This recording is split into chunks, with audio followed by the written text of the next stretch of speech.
guys, and welcome back to my channel. If you're new here, hit that subscribe button down below in order to join the beautiful family. Also, don't forget to turn your bell notifications on in order to be notified when I upload a new video.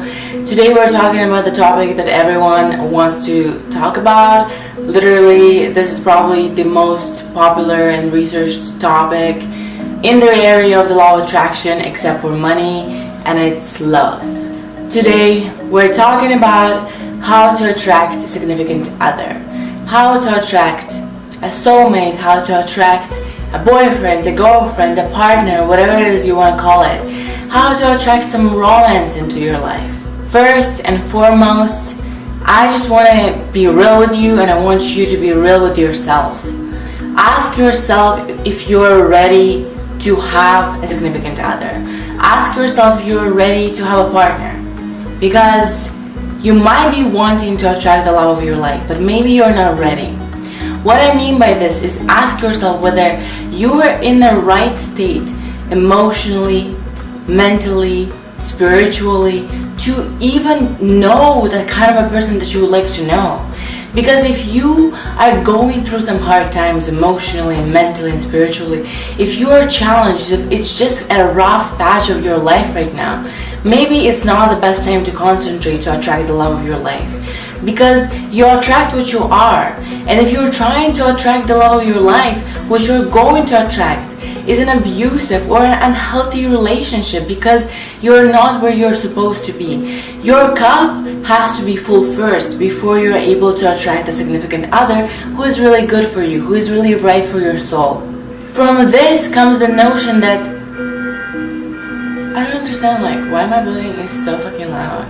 From this comes the notion that self-love is literally the most important thing.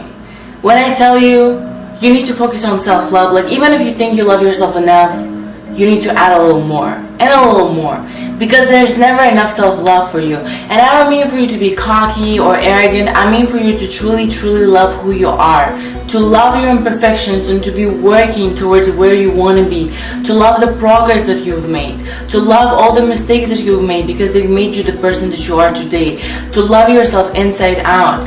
Really learn to be comfortable in your own skin. Love yourself so much that you want to spend time alone because you're just that much fun. You will see this all around you. People who don't have a good connection to their inner self, maybe they seem like they love themselves, but truly they don't even know who they are. They be trying to date, they get engaged, they get married, and then they're not happy in the situations that they have attracted because they haven't loved themselves enough. Believe me, I know what it's like to be single for a minute and to be like, I am ready, girl, like I am ready to be out and dating, to find my man. And you project that kind of a vibe into the universe. It says, I am desperate for love and attention. And when you're projecting the lack into the universe, all you're going to get are people who are just supporting that lack of self-love in you. When you truly love yourself, when you truly feel the beautiful connection with your inner self, when you have fun by yourself, that's when you're good to attract the person that you would like to meet. Because then you don't need a partner. Because then a partner just will amplify your life and make it better because of what you are, not because you're lacking something. Get to know yourself. Thrive on your own. Try to find out who you really are, what you like to do, what your goals and ambitions are. Love life honestly, like from the bottom of my heart. Love like in a way. I mean, really, most people don't even know who they are, and they get involved in so many meaningful relationships. And that's why people are putting traumas onto one another. That's why we have traumas passing generation through generation, because no one addresses their own trauma, and we keep passing it and multiplying traumas of our children, and our children multiply traumas of their children. Really love yourself for who you are. And when you find a place where you don't need anyone, that's when you can start attracting the love of your life. So the first step of attracting the love of your life, and literally I think this is written on every single law of attraction website that you can only find. Write down a list of all the qualities that you would like to see in a significant other. Be as specific as you would like to be. However, make sure that you're not being too superficial, because you're still limiting your options. So let's say my perfect partner is a tall, beautiful, Australian, blonde, blue-eyed model who is a musician, who also likes meditation, who travels to Ohio, who also has family in Europe. You can write all that stuff, You're free to write down as much detail as you want. Because if you are even capable of creating that desire in your head, then the universe has the resources, aka the person for you. However, what I would like to point out is that you're limiting the universe's options. You're limiting the universe when you're putting a lot of superficial stuff into your list. Maybe there are already several beautiful souls out there right in your area, ready to meet you, ready to dedicate their lives to you. But they're all brown haired, they're not Australian, they don't have an accent, So, just determine what is important to you. If certain thing, if there's such a dream image in your head, if you want your significant other to be a musician, don't give it up. But I'm just saying, determine the things that are important to you and keep them in your list. My friend always wanted to was a tall guy because that's her type. She dated basketball players in high school, in college. That's just her type. But when she was writing her list, she understood that that's not the most important thing for her. So she stopped limiting her options. The man that she ended up marrying is short, and he's almost shorter than her, and she is tiny too. But does it matter to her? He's the love of her life. He's her soulmate. He multiplies her happiness. Of course, his height is meaningless now. She thanks God every day that she didn't put height into her list, because she wouldn't be able to meet this beautiful person if she did put the height in. Put the things that really matter to you into your list. And it's okay to put superficial things. Absolutely okay. Absolutely. Just make sure you're not going overboard with things that are meaningless in the end of the day. Once you have created your perfect partner list, you can decide what to do with it. A lot of people put it on their visualization board. Some people just carry it with them.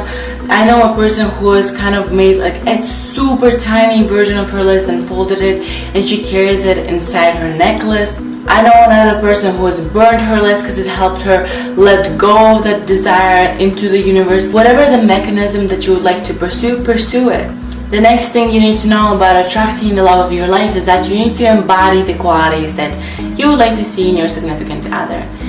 If you want love, be love. If you want your significant other to be grateful and happy, embody these qualities.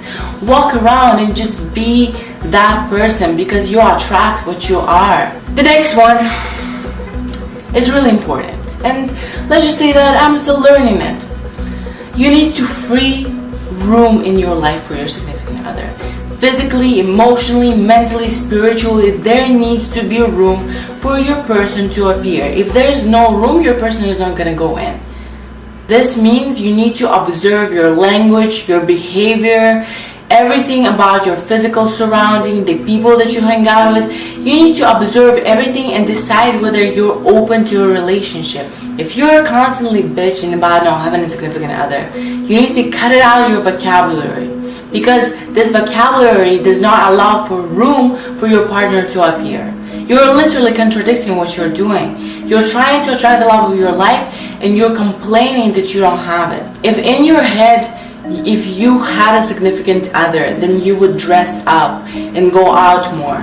That's what you're supposed to be doing. You can't be looking like a bum sitting at home, because in your head you already have that image, knowing that if you do have a significant other, you would be going out, you would be having fun, you would be looking good. That's what you are supposed to be doing. You can't be sitting at home and contradicting your idea of your relationship. Another thing, really important, something that I myself, this is my biggest mistake in this entire law of attraction love journey. You need to clear room in terms of people. Surprise! You can't be hooking up with your ex when you're trying to attract the love of your life. You can't be in a kind of, I settled for that relationship until I find the better one, while you're looking for the love of your life. That room of your significant other literally cannot be taken. This is a mistake that I've been making. Instead of being alone and embodying what I want to attract, I would meet some guy that I like, and then I catch feelings, and then we both are in feelings, and then we're working on something unhealthy that wasn't supposed to happen in the first place. And we both know that it's not good, but we're still working on it. And all of this work, all of this energy is lost on the wrong person, because you've already caught feelings, because you're already invested in this. You can't be invested in someone and try to attract the love of your life at the same time. It's either or. You have to let go of all of your unhealthy ties to your exes, to some random guys who are not treating you right, to just, people who are not really a good match for you. Let go of them, stop communication, because when you do that, you're opening room for the right person to walk in. How can you expect to be able to attract the love of your life when you're still semi-dating your ex who is toxic, and you're still secretly hoping it's going to work out? You need to make a conscious decision. What do you want? Do you want things to work out with your ex, or do you want the love of your life? Focus on that. I suggest you focus on finding the love of your life, because we don't know whether that specific person is good for you. I know you think you do, but you don't. I know it's hard to recognize that. Believe me, I've been in that boat many times in which I really, really desperately wanted it to be them, But sometimes, even if you can work things out, it's just not the right person. It's not about you, and it's not about them. It's about you guys together not being able to create a prosperous spiritual union. So please, cut all your ties with all these meaningless relationships and start being really open to let the real love of your life to walk in. You also need to address your limiting beliefs. As I said earlier, look at your vocabulary. A lot of the times your limiting beliefs sneak into your vocabulary. Like a lot of women, by the way, I'm guilty of that too. I'm not trying to say I'm perfect. A lot of women say men ain't shit, because we see a lot of shitty men around us not treating our girlfriends right, or we have bad experiences and stuff like that. But when we repeat these things on a daily basis and we gossip about it with our friends, it kind of just affirms in our head and gets into our subconscious mind and creates a limiting belief. Ask yourself whether you have limiting beliefs about relationships. Really dig deep into yourself and ask yourself, what is preventing you from attracting the love of your life? Do you think that you don't deserve to be in a good relationship? Why is that? Is that because you cheated on your first boyfriend and he really shamed you after that you have kept this shame and guilt forever? Have a lot of men in your life cheated on you and now have created this belief that all men cheat inside your head? Ask yourself, what are the limiting beliefs about relationships that you have, and address them. Literally, rewrite them and affirm the thing that you would like to believe instead. Finally, don't settle. A lot of the times when we're really excited and ready to attract the love of our life, there comes a distraction, another kind of a person, an interesting individual that we know right from the beginning is not really that type of a person we were looking for. But hey, that's a kind of a person we were looking for. Let's go and see how it's going.